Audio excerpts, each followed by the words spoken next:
Dieu. Demande-lui. Demande-lui. Parle-lui.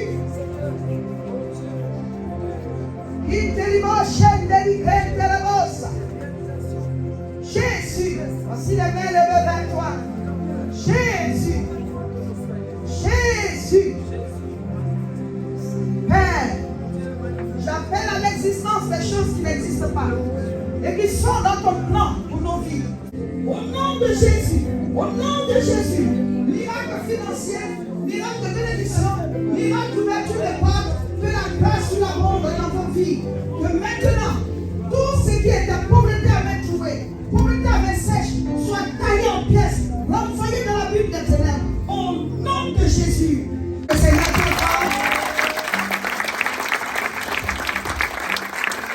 Celui la pitié, la chose de profit, celui la faveur, la souffrance, la chance, tous les combats, la grandeur, l'Élohim est son nom, la chaleur, la bénédiction, la Seigneur, la gloire.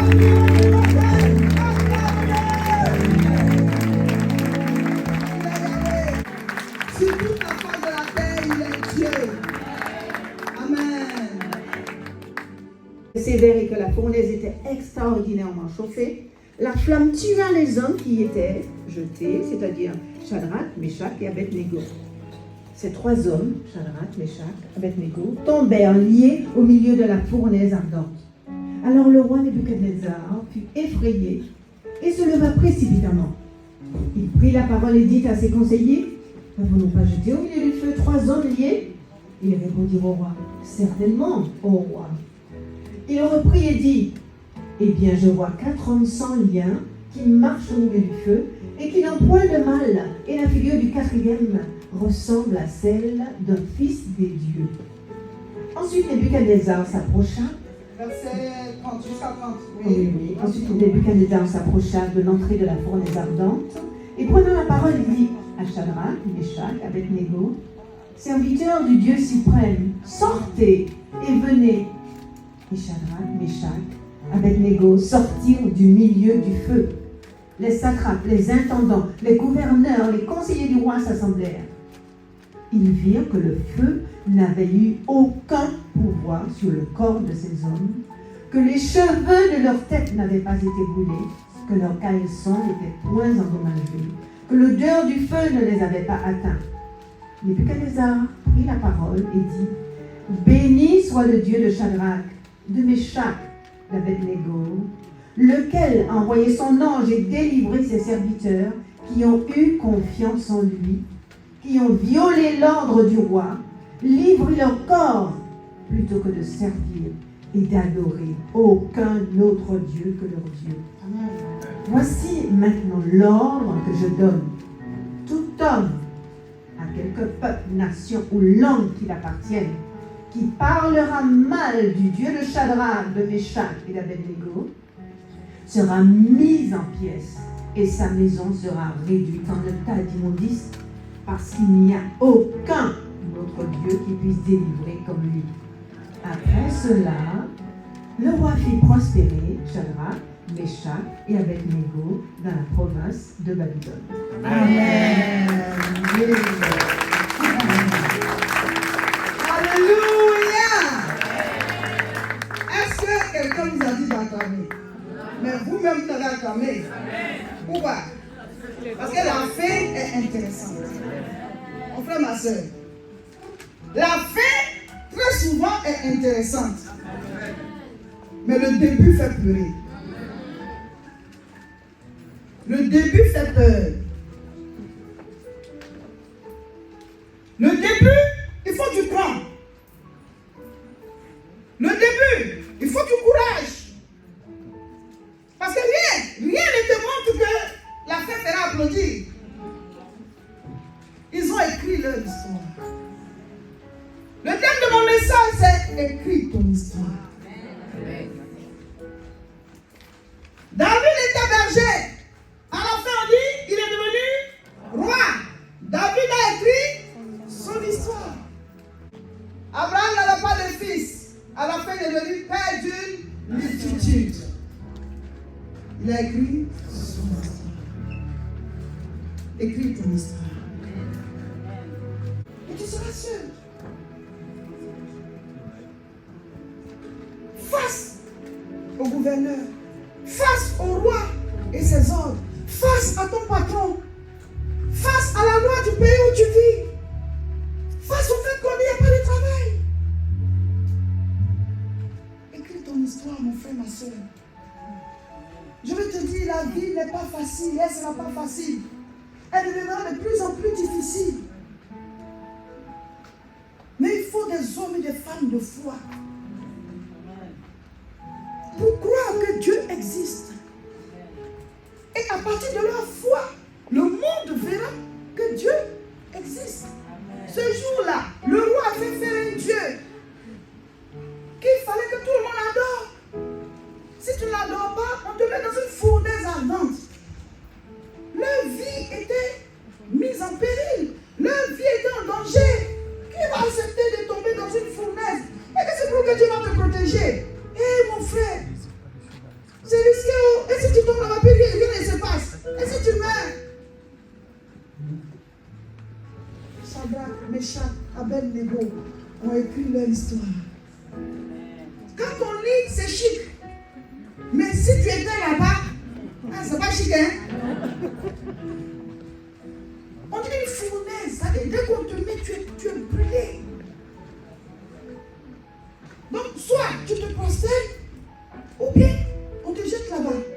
Et à leur tour, ils ont chauffé ça 7 fois. De sorte que ceux qui sont allés les jeter dedans, eux-mêmes sont morts. Ça veut dire que Satan va t'envoyer à un niveau où ta foi va tomber. Je ne sais pas ce que tu traverses, je ne sais pas quel challenge, je ne sais pas quelle situation est devant toi. Mais ça va arriver à un niveau où ta foi sera mise à l'épreuve. Donc ils sont arrêtés comme ça pour nous chauffer la fournaise là, cette fois encore. Au départ, ils ont dit oui, notre Dieu va nous protéger. Mais quand tu entends l'ordre, qu'on va chauffer 7 fois, entre ta vie et le nom de Dieu, tu choisis quoi? C'est là souvent que beaucoup laissent tomber. C'est là souvent que certains renoncent à Dieu. On dit mais te prosterner seulement, ça fait quoi? Prosterne-toi, après ça tu vas mourir. Mais se prosterner veut dire que l'Éternel n'est pas Dieu et que c'est cette statue-là qui est Dieu.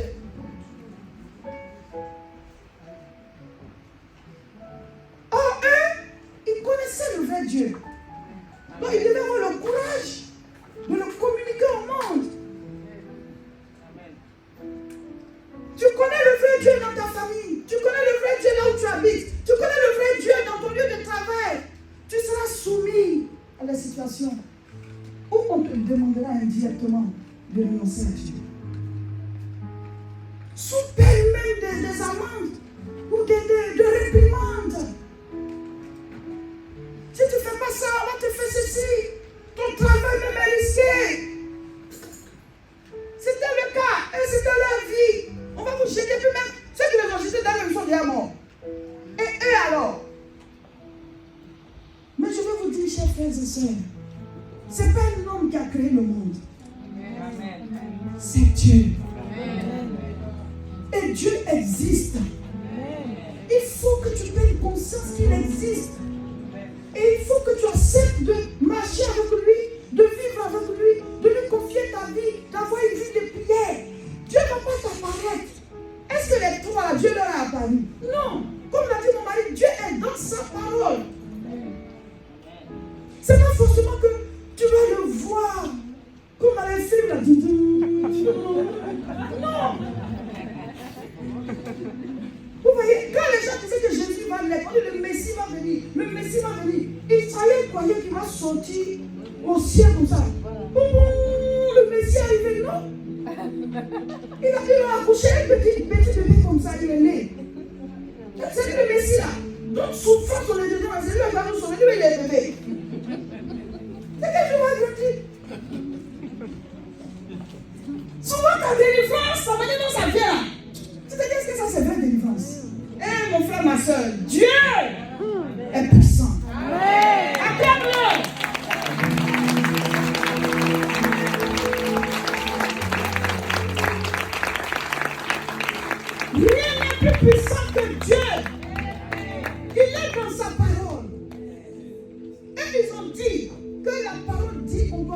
prosterner devant un autre Dieu que l'Éternel.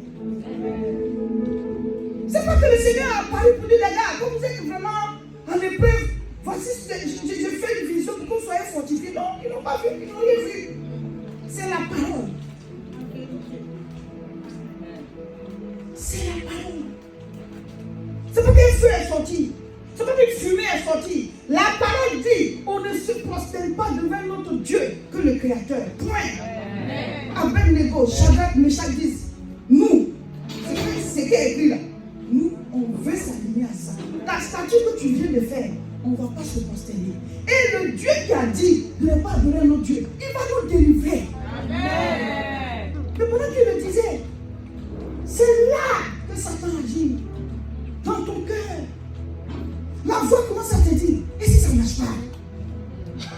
Ça là, c'est un risque.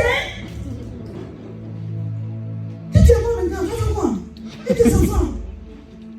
Et ta femme? C'est bien que nous tous on va à l'église, mais quand même, toi tu t'as chargé l'affaire. L'affaire de Dieu, c'est trop. Vous entendrez ces gens de paroles. Des amis qui vont te dire, mais moi, mais je prie. À l'église, maman, c'est moi qui fais des choses. Mais tu exagères tout ça là. Il faut être sage. Hein? Pendant que tu pries, tu peux faire autre chose. Hein? Si tu te procèdes devant la statue, ça fait quoi? Pendant que tu pries, tu peux te protéger. Tu n'es pas comme ça. Pendant que tu pries, tu peux prendre ce petit aiguille là. Tu peux attacher le jour là-bas. Ça fait quoi? Tout ça, c'est dans Dieu. On dit on ne se prosterne pas devant notre Dieu que l'Éternel.